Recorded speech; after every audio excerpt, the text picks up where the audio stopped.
Jesus, nós invocamos o Teu nome e pedimos agora que Tu nos dês o melhor coração para esse ajuntamento, para esta reunião, que de fato nossos corações estejam despojados de toda amargura e espírito contencioso e inveja e porfia e ciúme e ira e agressão e indiferença, de tal modo que a Tua palavra possa realizar em nós o bem para o qual ela foi designada.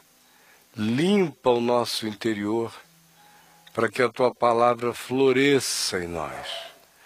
Abre as janelas do nosso ser para que a Tua palavra receba a luz que vai fazer o Evangelho se dilatar, crescer e dar fruto em nós. Nós pedimos que seja assim, em nome de Jesus. Amém e amém. Gente boa, uma boa noite para todos vocês. Boa noite, queridos. Saudade. Nós vamos prosseguir, como temos feito toda quarta-feira, e continuando aqui para concluir o texto que a gente vem lendo em Mateus, no capítulo 5. Mais uma quarta-feira nele para a gente passar adiante. Mateus, capítulo 5. Quem vem acompanhando desde o início sabe que tipo de estrutura nós estamos seguindo. E agora que o caminho do discípulo vem para a base, o seu fundamento, aqui no chamado Sermão do Monte, nós vimos os dois elementos metafóricos e que são os paradigmas determinantes da nossa compreensão de tudo aqui. Primeiro é a metáfora dos dois fundamentos, aquele no solo rochoso e no solo arenoso. Jesus disse: aquele que ouve estas minhas palavras, sobre elas constrói a sua vida, é como quem construiu uma casa na rocha, permanecerá. Quem ouve estas minhas palavras e não as guarda, é como quem escolheu construir no terreno arenoso. As intempéries da vida o destruirão. Ou então, o seguir essas suas palavras equivale a escolher caminhos. Seguir o que Jesus ensinou equivale a entrar pela porta estreita, escolher o caminho estreito. Seguir conforme o capricho dos nossos instintos, direitos ou convicções adquiridas no curso de uma existência tumultuada, vai nos colocar inevitavelmente na escolha da porta larga, do caminho largo que conduz para desconstrução e perdição do ser. Aí nós vimos que quando Jesus disse isso, ele estava dizendo e tentando nos salvar das falsas impressões. Como as nossas falsas impressões fatalmente elegeriam o caminho apertado, difícil, legalista, moralista, compresso, proibido, neurótico dos fariseus como caminho estreito. E também elegeríamos como caminho sólido e de rocha a lei do ponto de vista das suas exterioridades.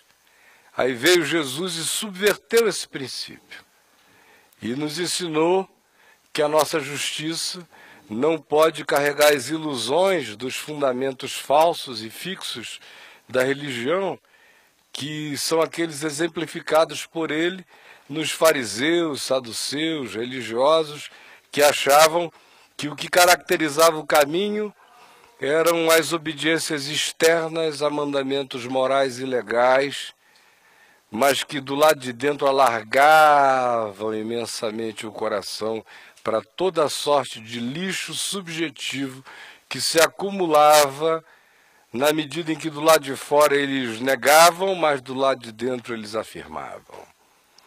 E é nessa mesma medida que tudo mais se falsifica em nós.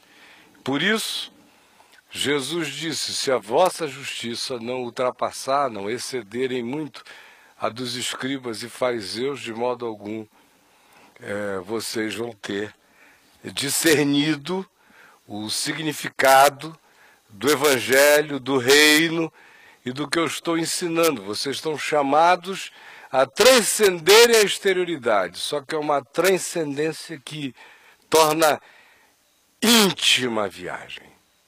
Não é um transcender para fora, é um contraditoriamente transcender para dentro, para esse universo maior do que todas as coisas do lado de fora da gente, que é o nosso próprio coração.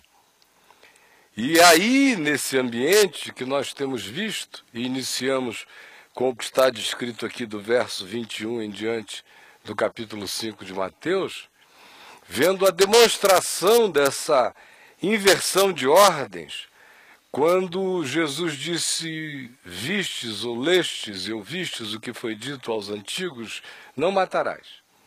Eu, porém, vos digo, quem se irar de maneira imotivada, quem determinar agressões interiores em relação ao seu próximo, ou verbais, ou quem o matar e o colocar num lago de fogo interior, mergulhando na extinção, esse vai viver todas as consequências dos juízos pertinentes ainda nesta vida, nesta jornada.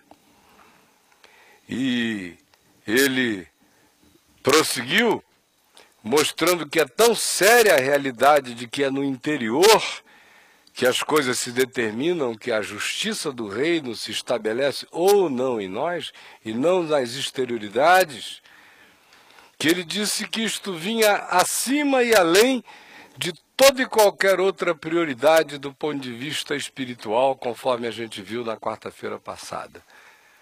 Se você se encontrar nesse impasse de ter vivido assim, ter ofendido ou desconstruído alguém por essas razões, largue tudo.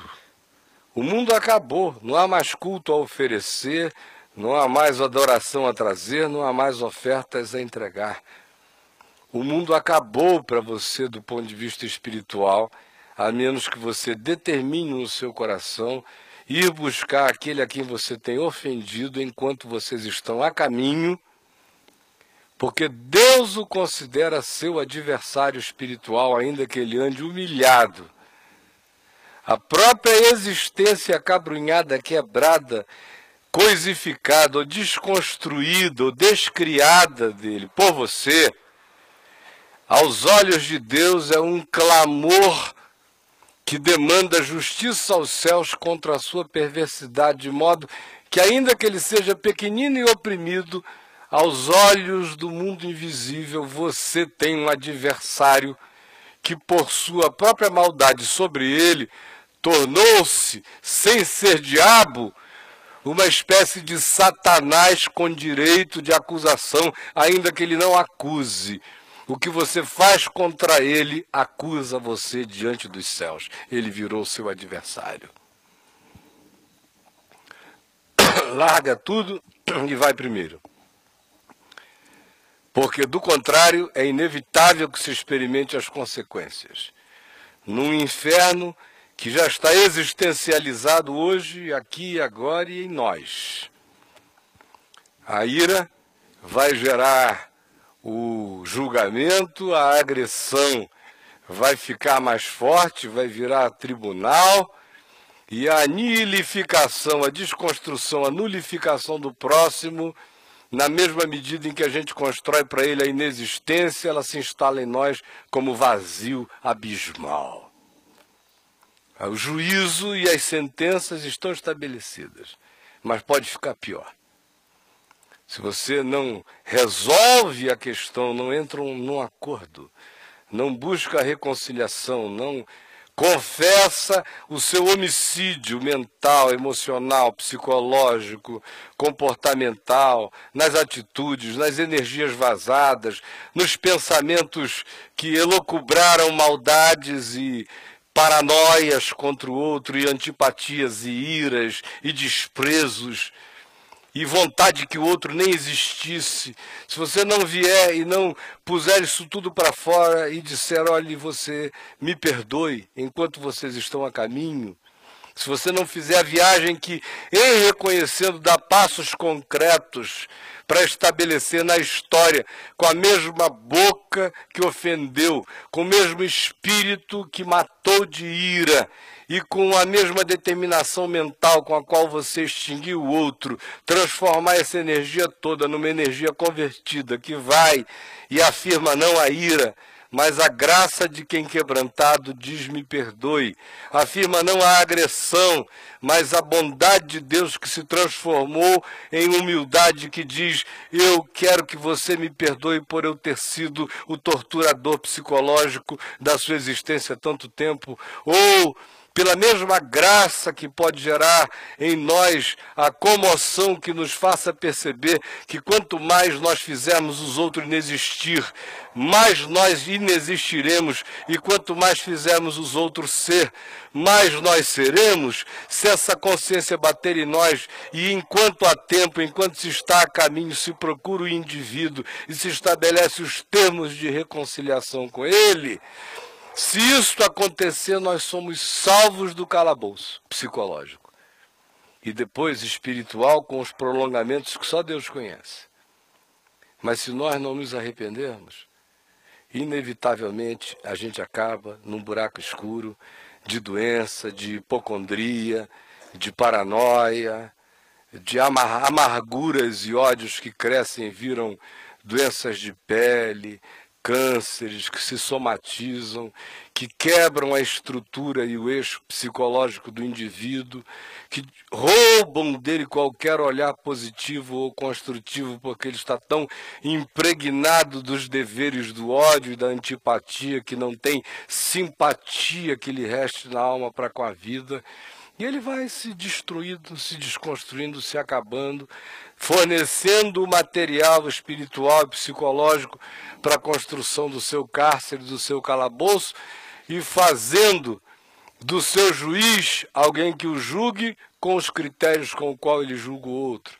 Fazendo do oficial de justiça um indivíduo que executará a sentença com a mesma pressa com a qual ele sentencia a todos. E fará do algoz e do carcereiro um indivíduo tão perverso quanto perverso ele tem sido contra aqueles que ele encarcera pelas ações, atos, palavras, gestos e construções de aprisionamento ou de aniquilação do outro. Por isso Jesus diz, vai logo, enquanto dá tempo. Pois bem, isto dito, que é uma repetição de tudo que eu falei até aqui, eu quero hoje terminar de vez esta parte aqui que vai do verso 21 até ao versículo 26 de Mateus 5, que já estamos nele há mais de um mês, talvez 5 quartas-feiras, dizendo apenas o seguinte. Número 1, Jesus estabeleceu inversões polarizantes em tudo que ele ensinou em relação ao que está e esteja estabelecido como valor, princípio humano, verdade religiosa, categorias de moral ou de justiça com as quais a gente julga o próximo ou se enche de direitos e de poderes presumidos para que assim nós façamos. Ele inverteu todas essas ordens. A grande justiça, a grande lei não era de Moisés. A grande lei é aquela que o Espírito Santo inscreve na consciência da gente. A grande lei não é a que nos impede de cometer assassinatos. A grande lei é a interior, que transcende a dos escribas e fariseus, e nos educa contra a ira, e tira de nós o direito à raiva, e vai tirando de nós a vontade caprichosa de sermos agressivos contra aqueles em relação aos quais a gente faça as nossas eleições perversas. E mais que isso, também vem e nos ensina e nos arranca, arranca de nós na medida em que nos ensine que o grande assassinato é aquele que se estabelece como poder de, no interior, extinguirmos pessoas. Essa é uma inversão radical de ordens. Se Moisés está falando para fora, do ponto de vista de Moisés, a humanidade quase não matou. Pouca gente matou. Agora, do ponto de vista de Jesus, quem não ama é assassino.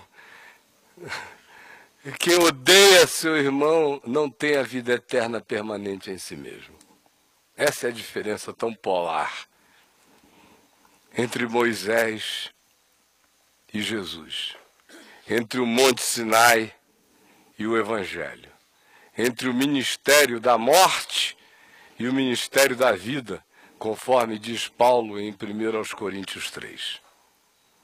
Segunda diferenciação polarizante que Jesus estabelece entre o significado real do poder das ofensas e das perversidades.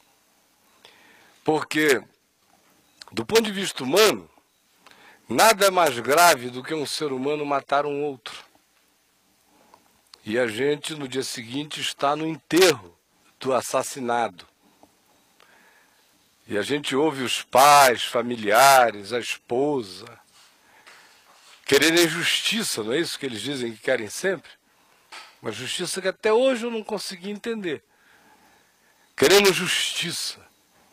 A justiça é que ou quem atropelou o filho, ou quem matou o guarda que atirou no filho dele na rua, ou a operação policial que confundiu o garoto com um traficante, ou seja lá qual for a razão. Se quer que como aquele filho ou a filha, ou se o ente querido foi assassinado, que haja olho por olho e dente por dente. Justiça é isso. Ele tirou meu filho, eu vou tirar o filho de alguém. Como se quem tivesse tirado o meu filho tivesse sido a mãe do cara. Essa é a justiça do olho por olho, dente por dente. Matou meu filho, então eu quero que ele morra também. O filho não volta, alguém morre ou fica preso para sempre, e mais uma família se infelicita terrivelmente, e a isso se chama de justiça e a gente pede por isso. Grita na televisão, justiça! Como ontem eu vi uma mulher dizer, enquanto esse crime não for revelado, não teremos paz, porque nós precisamos de vingança. Isso para mim é uma coisa completamente nova, vingança trazer paz. Vingança traz mais ódio. O contentamento da vingança é sempre achar que não foi o suficiente, que poderia ter sido mais. Mas vejam, como Jesus inverte essa ordem, que elegeria o assassinato físico como dos crimes o mais perverso. Porque adorar outro Deus que não seja o Senhor, alguém diria, desculpa, mas Deus não foi morto por causa disso, né? Ele é que é hipersensível. Não guardar o dia do sábado também é uma questão de CLT celestial, de a gente definir se trabalha ou não trabalha, essa coisa toda. Não tomar o nome de Deus em vão também a gente não deve fazer, mas afinal de contas Deus está longe demais e não pega mal para ele não, pega para mim, para ele não. Honrar pai e mãe é uma coisa linda, mas quem não conseguir também não está matando os velhos, né? Dizer falso testemunho não se deve, puxa vida, vai estragar a vida de alguém, mas afinal de contas eu menti, mas não matei. Eu estuprei, mas não matei, como diria o Maluf. Quer estuprar, estupra, mas não mata, né, rapaz? Quer dizer um falso testemunho, fala, rapaz, mas não mata o cara não, né? Matar que não pode. E assim iria, e assim vai. Cobiçar a mulher do próximo. Eu cobiço toda hora. Ai, meu Deus, eu sou o rei do adultério subjetivo. Não tem ninguém para concorrer comigo. Mas nunca peguei ninguém, não mata ninguém, ninguém fica sabendo. Se todo mundo ficasse sabendo, eu não teria mais amigos, mas ninguém fica sabendo. Nem coisa nenhuma. Então está tudo guardado aqui dentro, não tem problema. Qual a consequência? Agora, matar que não pode. Primeiro porque a cana é braba. Então é uma coisa perversa demais, não é matar o outro. A menos que ele entre na tua casa, assim, sem avisar, à noite, pule. Aí você faz um tiro ao alvo, não é culpa sua. Você matou o cara. Se ele der um motivo muito grande, ou quem sabe se ele cruzar você de repente, fechar você numa esquina, você fica com todos os direitos para sair e dar um tiro no meio dos córneos do desgraçado, que cometeu uma barbárie urbana dessa de fechar o meu carro. E aí você vai lá e pratica isso e vive com as consequências. Mas, em geral, todo mundo abomina essa ideia. O assassino é um cara que a gente não leva para dentro de casa. Ladrão, nem tanto. Se for governador, então a gente dá a cabeceira, porque não tem nenhum problema. Mas o assassino tem problemas. Aí vem Jesus e inverte essa ordem toda e diz, olha, vocês estão pensando que é esse homicídio aí?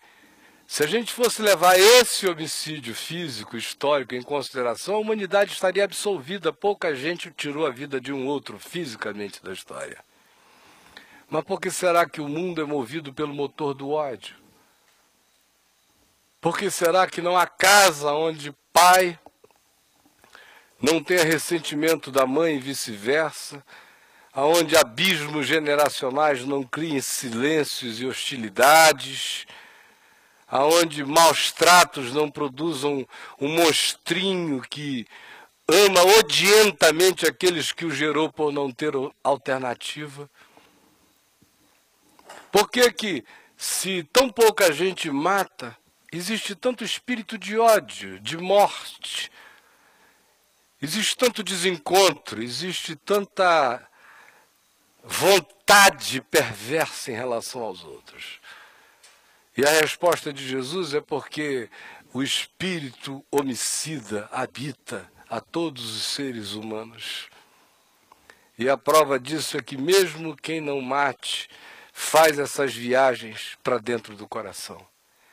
E mais ainda, Jesus nos revela não só uma inversão nessas ordens, mas a sutileza da progressão do homicídio no interior humano, do espírito de homicídio. Como é que ele progride? E olha a sutileza, como ele progride aparentemente do brutalmente físico para aquilo que gera um transtorno capaz de produzir um surto de raiva, que é a ira, e aí evolui para uma coisa aparentemente mais fraca, mais sutil, que é agressão verbal, gestual, de qualquer natureza, mas aqui a ênfase é falar insulto, comunicar insulto. E aí ela vai para esse nível em que já não se fala tanto, se fala pouco, apenas se diz de passagem, esse é raca, esse não existe, esse é coisa nenhuma, esse é menos que zero esquerda, é menos do que antimatéria, porque antimatéria a gente identifica e isola, esse não existe. Eu que sou Deus determinei que esse cara está descriado. Vejam a sutileza. Como Jesus diz, olha, é sutil. Nesse caso, os elementos caricatos, como, por exemplo, o homicídio factual, histórico, que tira fisicamente a vida de alguém, é tão caricato que a gente acha que está salvo dele porque não o pratica. Ele é tão chocantemente caricato que a gente diz, graças a Deus, eu sou um cara civilizado, passei dessa, não me rebaixaria a tal nível. E na hora que o sujeito diz isso, que ele nunca seria capaz de cometer homicídio, nesse mesmo momento em que ele olha para esse elemento grotesco da prática assassina e homicida e diz: disto estou e estarei livre para sempre, estou incapacitado de fazer isso pela grandeza da minha consciência cidadã. Nesse momento ele abriu a cancela para entrar em todas as cobras e lagartos. Ele não mata para lá e se jacta disso, mas ele criou um espaço de álibi psicológico, porque ele faz supostamente esse grande esforço de para o lado de fora jamais ser esse indivíduo que carregue essa mancha indelével, inapagável, inextinguível do histórico que é tirar a vida de alguém. Como ele se declarou acima do bem e do mal em relação a isto, ele gera um álibi psicológico que permite a ele não matar, mas se irar quantas vezes ele queira. Permite a ele não puxar a faca, mas liberar a língua como espada de cortes no açougue da alma, retalhando o ser do outro com agressões as mais diversas. Como ele diz que está livre das brutalidades dos homicídios históricos e concretos, ele se permite agora o poder de aniquilar alguém no coração, porque ele não mata ninguém na história. E a sutileza é essa. E a gente fica iludido com as exterioridades, e quanto mais o nosso mundo e a nossa referência de significado de vida, de conduta, de comportamento se atrelar às exterioridades, ao invés de transcendê-las para dentro e nascerem do ambiente interno que produz uma consciência em Deus, e que será aquela que produzirá o resultado de que eu não apenas não matarei fisicamente, eu não matarei ninguém com a minha ira, não cometerei o assassinato paulatino, gradativo da desconstrução verbal, psicológica ou gestual do próximo, e nem o farei sentir-se um nada pelo poder que a minha existência tem de não só tornar os outros impotentes, mas até de passarem a sentirem-se como se não fossem nem gente. E aí vem Jesus e diz: olha a sutileza dessa viagenzinha. De modo que não fique perdido com as exterioridades que glorificam você e 99% da humanidade. Não matou ninguém. Mas olhe para dentro, comece agora da viagem sutil, da mais sutil. Uma ira é fácil identificar. A gente perde a cabeça. Agressividades é fácil, a gente se ouve. Mas quando a gente já chega naquele nível de dessensibilização, já não tem mais o surto assassino de tirar a vida física. Ele já se contenta psicologicamente com a intensidade homicida da sua ira. Aí depois ele se contenta psicologicamente com o poder destrutivo das suas agressões. E depois ele se contenta com o poder de nulificação do próximo. É uma viagem de dessensibilização gradual. De repente, o cara que diz que o outro é raca, que o outro é oco, virou um poço do inferno sem fundo. Ele é que perde seu próprio ser no processo. Jesus prossegue e também nos mostra outra inversão radical, que é essa que diz: olha, o altar não é esse altar das fisicalidades. O altar que Deus vê, que Deus contempla, não é esse para o qual você traz as suas ofertas, com as quais às vezes você compra absolvição para as suas iras, agressões e nulificações do próximo. O verdadeiro altar é esse outro, que você expulsou da sua presença. Se você está procurando Deus, está procurando altar, procure o seu irmão. Não haverá altar para você longe desse altar machucado, esfolado, que virou holocausto e altar ao mesmo tempo por você. Outra inversão polarizante que Jesus faz em relação a isso tudo é aquela que vem e nos diz o seguinte: olha, o indivíduo que foi a tua vítima, toda vítima que você produzir se transformará num diabo com poder legítimo de ser o seu adversário. Satanás significa adversário. De ser o seu adversário. Você está criando satanases. Não que o outro ofendido tenha se satanizado necessariamente, mas eu criei um Satanás para mim, e esse Satanás será tão mais poderoso quanto mais inocente ele seja, e tanto mais forte será a sua denúncia calada e silenciosa, quanto mais perversa for a minha ação contra ele. Eu crio os meus satanases de acusação. Tome cuidado para você não ser uma fábrica de satanases espirituais. Outra inversão absolutamente significante que Jesus faz e ante a qual ele nos expõe é essa,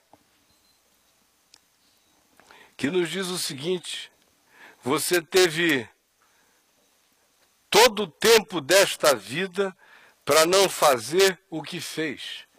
Agora você terá toda uma existência destituída de vida, de graça, de amor, de perdão. Ao contrário, uma existência no claustro que inevitavelmente se transfere para o seu interior, porque tudo aquilo que você projeta contra o outro é construção que se embute e que volta num bumerangue hipertrofiado sobre a sua vida. O material perverso que você joga sobre ele retorna sobre você aumentadamente.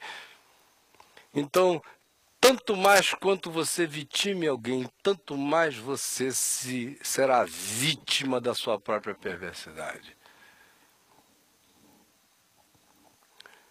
Ou seja, o que ecoa o tempo todo no que nós estamos vendo nesse mês e meio aqui, nesse pedacinho do Sermão do Monte, são as palavras de Jesus dizendo: também não julgueis, para que não sejais julgados, ou não vos ireis, para que não experimenteis ira, ou não sejais agressores, para que não sejais agredidos, ou não nulifiquem o próximo, para que não sejais nulificados. Porque o princípio do retorno é infalível e absoluto. Com a medida com que medides vos medirão, com o critério com que julgardes vos julgarão. Aquele que com a espada fere, com a espada será ferido. É a mesma coisa. Então, cuidado, porque às vezes a gente fica caminhando nessa sutileza, e vejam como o engano da falsa espiritualidade religiosa é profundo. Porque eles colocam a gente no caminho de nos jactarmos porque cultuamos a Deus e dizemos que só há um Deus. Nós somos monoteístas. Não tomamos o nome de Deus em vão porque a gente não conta piada com o nome de Jesus, nem do Pai, nem do Filho, nem do Espírito Santo. A gente não guarda o dia do sábado porque mudou para o domingo. Domingo a gente não guarda muito, mas a gente faz a nossa fezinha de manhã na escola dominical e à noite numa reunião vespertina. Pai e mãe a gente ajuda. Afinal de contas, foi-se o tempo em que pais tinham filhos para que os filhos ajudassem na renda familiar. Hoje em dia, eles que se pendurem no INSS, mas a gente dá uma colaboração sempre que eles estejam necessitados, coitadinhos. Especialmente uma vez por mês, eu costumo levar minha mãe para comer uma pizza, só para não se sentir tão só, depois devolvo ela lá, é o que eu posso fazer. E graças a Deus ainda por esta oportunidade, aleluia. Adulterar eu não adultero, graças a Deus, não adultero. Eu só tenho a mesma mulher o tempo todo, só muda as posições, mas é tudo a mesma coisa o tempo todo. Também eu não digo falso testemunho, contam as mentirinhas, espalham as fofocas, mas assim, juridicamente, publicamente, nunca falei, nem falarei, Deus me livre, de que meu nome conste nos autos, como alguém que foi arrolado, e que eu... Não. Uma fofoca, assim, não custa nada, especialmente num almoço. Como é que a gente pode almoçar bem sem falar mal de alguém? Então, e assim vai. A religião nos remete para essa santidade de chimpanzés,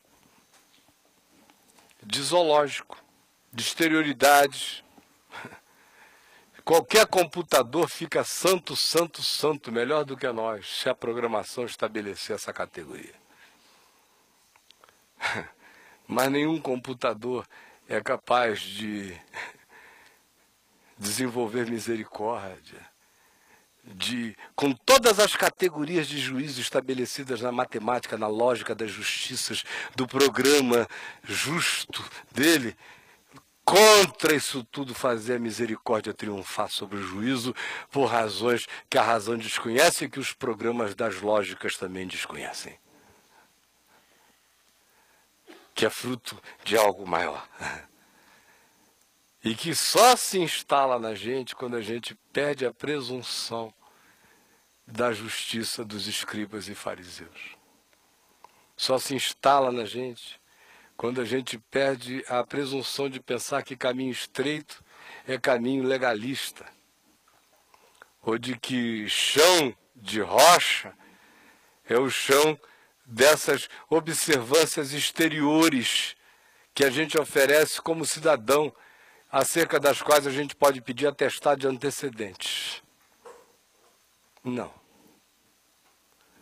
O que Jesus está ensinando, como eu disse já no segundo dia do nosso encontro aqui nessa nova fase do caminho do discípulo, se a gente for olhar para Jesus, que é a nossa chave hermenêutica, a nossa chave interpretativa do significado de todas as coisas, a gente veria que publicanos e pecadores considerados pela religião como sendo gente do caminho largo, estavam fazendo a opção de entrar pela porta estreita. E que gente que proibia tudo e todos em relação a todas as coisas, do ponto de vista de Jesus, vivia no caminho largo das concessões ao ódio, à amargura, à raiva, à antipatia, fazendo concessões de indulgências a sentimentos e leis do inferno no coração, apenas porque do lado de fora o indivíduo não comete ações consideradas criminais. A viagem do Evangelho, portanto, minha gente, tem a sua desembocadura do lado de fora, tem as suas externalizações, tanto quanto a viagem ali da mangueira da minha casa, uma vez por ano, produz o fruto na estação devida. Mas para que isso se vire exterioridade, é preciso que haja uma natureza correspondente. Do contrário, cria-se a artificialidade da justiça dos escribas e fariseus. A mangueira é estéril, mas eles amarram uns frutos de cera de manga para a gente se enganar. Com Jesus, tudo que começa do lado de dentro certo produzirá o fruto equivalente do lado de fora, e tudo que começa torto e sobre o fundamento arenoso do ódio, da ira, da nulificação do próximo, da vingança, do juízo, do julgamento, ou do culto ao sagrado pelo sagrado, das exterioridades, todas estas coisas não produzem em nós vida, mas senão a fragilidade da construção num terreno movediço que não tem nenhuma sustentabilidade diante de Deus, embora carregue aparências interessantes diante dos homens. Ou é a escolha por um caminho de concessões onde o cara diz jactantemente: eu não fumo, eu não bebo, eu não danço. Mas já dançou no ódio, na ira, na amargura e no rancor. Ele anda num caminhozinho estreitinho de proibições exteriores e em veredas por onde passam todos os gigantossauros da maldade no caminho interior do coração dele. Então, minha gente boa de Deus, guardem no coração que, do ponto de vista do Evangelho, o lugar onde a vida começa não é no átrio dos gentios, é no santo dos santos do nosso espírito e da nossa consciência. Tem que começar no interior, tem que ser consciência, tem que virar uma admissão espiritual, mental, psicológica, que se transforme numa determinação de atitudes, que criem comportamentos consequentes em relação a todas essas coisas, comportamentos esses que, em sendo praticados, reforçam a metafísica da nossa decisão no espírito, reforçam a nossa decisão de continuar. Quanto mais prática do bem, melhor você será. Quanto mais bem, mais bem. A quem tem, se lhe dará. É simples assim. Comece a viagem simples. Ao invés de dizer, graças a Deus eu nunca matei ninguém, comece a pensar, quem são as pessoas que eu tenho o poder de fazer inexistir? Gente que eu matei mesmo, psicológica, afetiva, emocionalmente. Não existe. Como eu já encontrei tantas pessoas que me dizem, não, eu tenho o poder de riscar assim alguém. Riscar. Apaga, igual um giz na lousa. Significa que a pessoa nunca teve significado mesmo, porque só a escrita de giz na lousa a gente apaga por causa da dessignificação da impressão. Se tivesse sido impressa a ferro e fogo, não dava para apagar. Mas já havia um coração gelado, e nesses corações gelados, a quem tem se lhe dará, quem já é glacial, mais glacial ficará. Como é que a gente reverte isso se a gente já entrou nesse processo? Jesus disse, larga tudo, desconsidere todas as outras importâncias, acabe com os auto-enganos, pare de pensar que você ainda tem orações a fazer, cânticos a cantar, ofertas a dar, missões a cumprir. Tudo isso morreu e acabou. Você só vai sair dessa se você admitir que tudo mais perdeu sentido diante de Deus, a menos que você que ganhou a consciência da satanização do seu ser em relação ao próximo, desista disto hoje e vá dessatanizar-se diante dele. Se ele puder acolher você, bom para vocês dois. Se ele não puder, faça isso não como quem faz um desencargo de consciência, mas com a sinceridade de quem vai querendo ganhar o irmão de volta, e se não ganhar, o entrega a Deus e anda com o coração quebrantado todo dia, pedindo ao Espírito Santo que limpe as amarguras dele, ainda que você já tenha ficado livre agora do julgamento, do tribunal, da sentença, do oficial de justiça, do meirinho, do carcereiro. Livre você está. A segunda coisa é a gente saber que há um dia de oportunidade. Esse dia hoje, enquanto está acontecendo, é na hora que a luz acende. Não adie essa reflexão. Não diga, eu vou fazer uma viagem daqui a 3 meses, lá debaixo dos coqueirais da Paraíba, eu vou dar a melhor atenção ao tema. Quem sabe na volta eu resolva. Meu irmão, é hoje, é enquanto, é já. É aqui, é agora. São determinações que a gente toma nesse momento. A terceira coisa é a gente saber da inevitabilidade do processo que nos colocará lá, a menos que a gente intervenha no espírito do coração quebrantado e arrependido, aonde todos os processos dos céus e da terra param, quando um coração diante de Deus diz, eu pequei, Senhor, contra a vida, contra o amor, contra o próximo. Eu entreguei o meu espírito ao senhorio do mau humor, das raivas, das iras. Eu elegi os fracos, ou os belos, ou aqueles que me provocam, ou aqueles em quem eu me vejo, para serem os atormentados da minha existência, enquanto eu destruo a vida deles. Perdoa-me, Senhor. Perdoa-me por esse poder de ir ficando tão gelado, de desenvolver essa máquina psicológica de desconstrução de gente, que aparentemente me tornou uma pessoa assim, tão sem dor nenhuma. Mas hoje eu estou discernindo e aprendendo que eu estou sem dor simplesmente porque eu me leprei. Eu perdi todas as sensibilidades interiores. Eu pedrei, Senhor. Salva-me no dia de hoje, salva-me enquanto é dia. E aí há volta em todos os caminhos. No enquanto, Jesus diz que no enquanto tudo tem solução.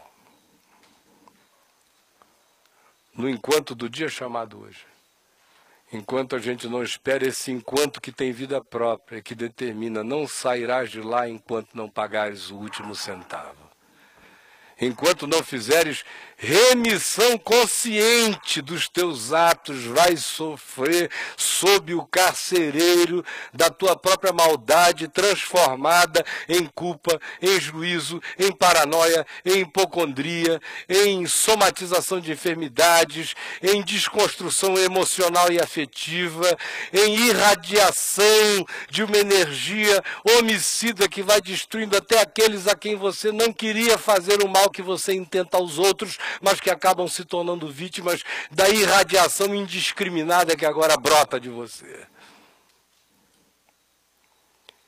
Ser educado na consciência do Evangelho implica em aceitar que este é o fundamento do solo rochoso que aguenta a vida e que esta é a porta estreita e é o caminho estreito por qual somos chamados a entrar e nele andar.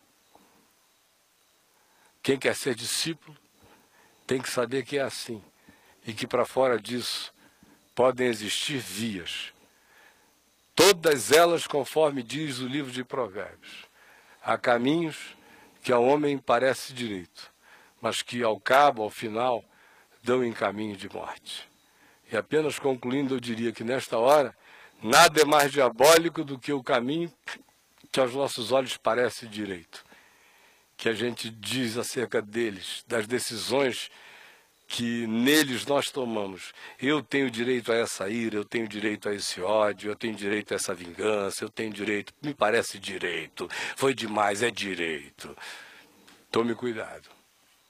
Porque esses caminhos que aos nossos olhos parecem assim tão direitos, que nos dão poder à vingança, à destruição, ao juízo, à soberania sobre o outro, a sabedoria eterna de Deus diz que ao final dão em caminho de morte.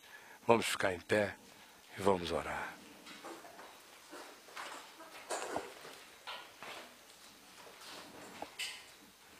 Além de vocês aqui, meus queridos irmãos e amigos, há milhares de outros ali nos vendo pela Vem Ver TV, no Brasil todo, no mundo todo, graças a Deus.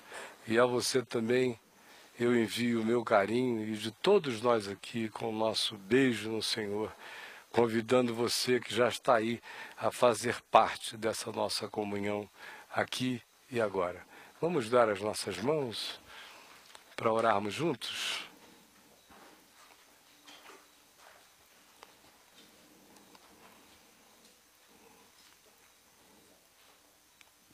E nós vamos orar a oração que Jesus nos ensinou, não nos esquecendo de que ela resume tudo o que eu tenho dito esses dias aqui e resume o Evangelho todo. Perdoa as nossas dívidas, assim como nós perdoamos os nossos devedores. Se eu não perdoo os meus devedores, não há mais perdão para as minhas dívidas. Eu virei credor incompassivo. Eu que recebi perdão infinito, não transfiro perdões finitos para o meu próximo. Me tornei juízo do que eu nego a ele. tendo recebido tudo, toda a graça, todo o perdão, toda a misericórdia. Vamos orar juntos. Pai nosso que estás nos céus, santificado seja o teu nome, venha o teu reino, seja feita a tua vontade, assim na terra como nos céus.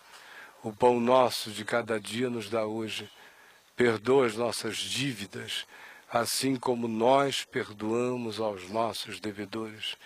E não nos deixes cair em tentação, mas livra-nos do mal, pois teu é o reino, o poder e a glória para sempre. Amém. Vocês lembram do texto de Pedro, escrevendo sobre marido e mulher e conjugalidade, no qual ele diz que os maridos e mulheres devem viver em reconciliação e perdão, porque eles são herdeiros da mesma graça de vida e são um só no Senhor, para que porventura não sejam interrompidas as orações deles? Que é aquele casal que não mata ninguém, não rouba, não faz nada, eles só se odeiam. Aí se ajoelham para orar. Ficam pensando que se um ajoelha de um lado da cama, o outro se ajoelha daqui, cada um faz uma oração a Deus, que Deus teve 2 orações, e Deus não teve nenhuma. A oração é saber viver a graça comum de vida. A graça comum de vida é perdão, é compreensão, é saber que nós não somos os casados com a perfeição, todo mundo tem erros, defeitos, deficiências. É estender graça, mesmo pontuando coisas que são importantes, dizer ao outro, não fazer daquilo um marco de amargura, não estabelecer fronteiras e nem fossos, estar sempre aberto enquanto sadia for a possibilidade da relação, para que ela cresça na graça comum de vida, em amor, em perdão, em misericórdia, ao invés de se estabelecer o que às vezes a gente vê estabelecido na conjugalidade. Os caras só não se matam porque dá cadeia, mas se iram até a morte, se agridem até o inferno, jogam o outro no lago de fogo, enquanto dormem ao lado. É ou não é? Então cuidado, porque as labaredas dessa perversidade habitam muito mais as proximidades da nossa vida do que a gente imagina. Elas têm o poder de proceder do nosso coração. Vamos orar de novo então. Paizinho, eu peço agora, por todos aqueles aqui ou em qualquer lugar onde nós estejamos sendo vistos, e que estejam carregando lutas no curso da vida, e não sabem por que são tão doentes de mente, são tão paranoicos, ou tão neuróticos, ou tão amedrontados, ou tão hipocondríacos, ou tão tomados pela ideia paranoica de que há adversários de todos os lados, e de fato os há. Por favor, permite que nós fiquemos livres desses males mentais que não vêm de nenhuma deficiência do nosso cérebro, mas vem das deficiências do nosso espírito, vem das deficiências dos caprichos perversos da nossa alma, vem da nossa falta de disposição de nos enxergarmos, preferindo transferir para o outro aquilo que a gente não gosta em nós mesmos, endiabrando-o, ao invés de sermos salvos das nossas diabrices, uma vez reconhecidas na graça de Deus, para que a verdade nos liberte. Por favor, dá que o constrangimento do Evangelho esteja esmagando as nossas consciências e arrancando um sumo de vida, um extrato de esperança de dentro de nós e nos salvando dos venenos da morte que já nos habitam. É o que eu te peço, sem mais palavras, pedindo que todas as outras sejam as do teu Espírito no coração de cada um de nós. Em nome de Jesus. Amém e amém.